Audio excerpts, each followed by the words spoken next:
Getting out of your comfort zone is scary, terrifying even. I've always thought of myself as someone open to trying new things, to adventure, to being uncomfortable. Yet when I've come face to face with discomfort, I've been scared, hesitant. At times, I've even backed away from it. Let's face the facts on why we can't face our fears. From a very basic human survival standpoint, it makes sense to keep us in our comfort zones. Outside of them, we face discomfort, rejection, lack of resources, maybe even physical danger. Our comfort zones are where we know we can survive. We don't always know what's outside of them, and that's why it can be so scary. I've been rereading the Lord of the Rings series recently, and that's what prompted me to think about ways I've been afraid to venture out of my own comfort zone. Hobbits are the epitome of routine and comfort. Bilbo Baggins eats meals and takes tea at the same time every day, rarely ventures beyond the Shire, and is afraid of just the word adventure. Of course, Gandalf comes knocking, and soon to follow is a huge group of dwarves, and suddenly Bilbo finds himself very far outside of his comfort zone.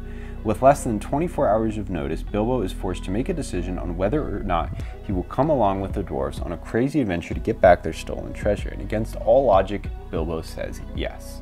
We see the same theme throughout the Lord of the Rings. Good creatures are roused out of their comfort zone when darkness comes along, and they're forced to choose between staying complacent and being overcome by darkness and fighting against it. And in order to do the right thing, they get out of their comfort zone. And I had to wonder, if I was in Bilbo's position, would I do it?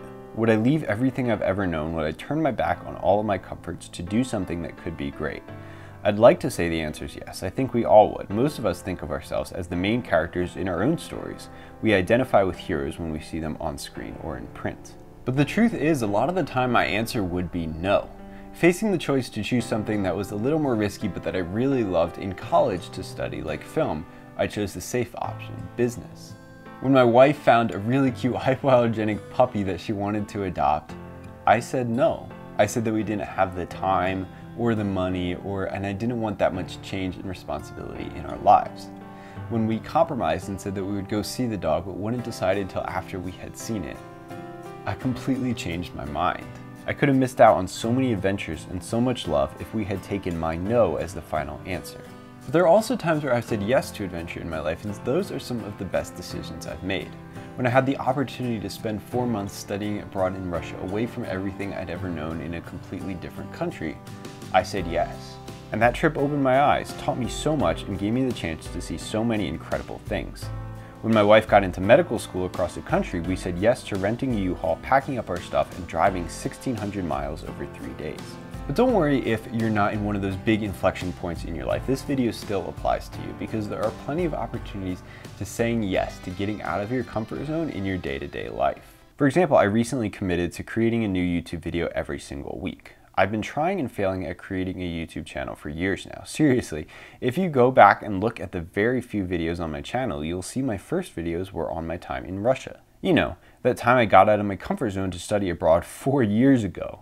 I've fallen into so many excuses with YouTube. I don't have good enough filmmaking skills, I don't have enough time, I don't have the right equipment, I don't know what to talk about.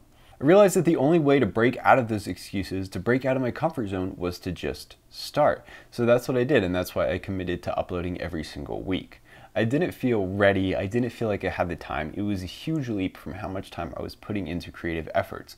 But I knew that if I made it a priority, if I picked it as a passion and decided to dedicate time every week to it, I would find the time to dedicate to it. And a few weeks in, I've found that to be very true. And that's not to say it hasn't been challenging at times. There are times where I'm kind of pushing up close to the deadline with finishing editing or with getting my thumbnail ready, but I still managed to do it every single week. And the challenge is part of the reward of feeling successful when I do upload that video every week. And nonetheless, after I've made that commitment, no matter how challenging it is, I've had the time to get it done. So by taking that initial step, by committing to do something that was challenging, I've actually met my goals for the first time since I started my YouTube channel. I'm uploading weekly when before I was lucky to upload 4 videos in a year. I'm creating faster than I ever have while also building my skills and creating things I can be proud of. And this all came about because I realized that the only way to achieve one of my biggest dreams in life, which is to be a filmmaker, is to actually put in the time and effort to do that. I realized that I was going to watch my life pass by without ever becoming a filmmaker unless I took the opportunity to step out of my comfort zone and work towards that goal.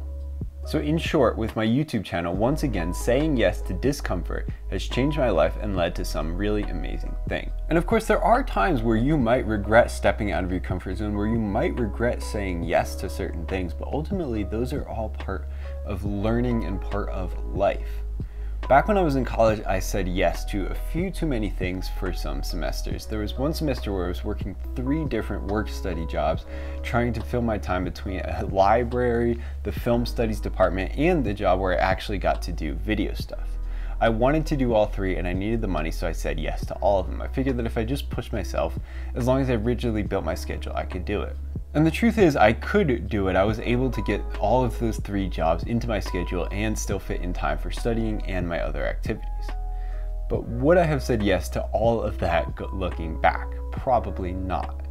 It was definitely pushing myself out of my comfort zone to interact with so many people in so many different settings and to plan my schedule so rigidly. And I'm thankful for the experience of learning how to balance a lot of different things and to build a really rigid schedule that I can stick to. It built discipline and helped me to organize my life. But looking back, I might have strived to make a more meaningful impact at one of my jobs, or to take some more downtime just to relax or to invest into my hobbies. It was a difficult couple of semesters, but it was still absolutely worth it for the learning experiences I gained. I still use those skills in discipline and time management that I gained back then. So if you're afraid of saying yes to something because it might fail, just know that there is a chance it will fail, but ultimately you'll probably come out a better person because of it. So this is where my challenge to you comes in. I've been avoiding the discomfort of consistently uploading to YouTube, giving myself a schedule for something that I consider to be a hobby for years now. I've been avoiding putting myself out there. I said no to creating so many times because I was scared. What are you avoiding doing because you're afraid? What's that thing that's been gnawing at your brain for years, but you've always said no because it would put you out of your comfort zone? Even if it's not something completely life-altering, every one of us can benefit from stepping out of our comfort zones regularly. What are you going to say yes to? When Gandalf comes knocking on your door, will you say yes to the adventure? Thanks for watching. I'm Nathan Emery. I'm 24 and I recently got married and moved across the country. This is all a process of me figuring out who I am and what my place is in this world. So if you'd like to follow on my journey of self-discovery and self-development, be sure to hit that subscribe button.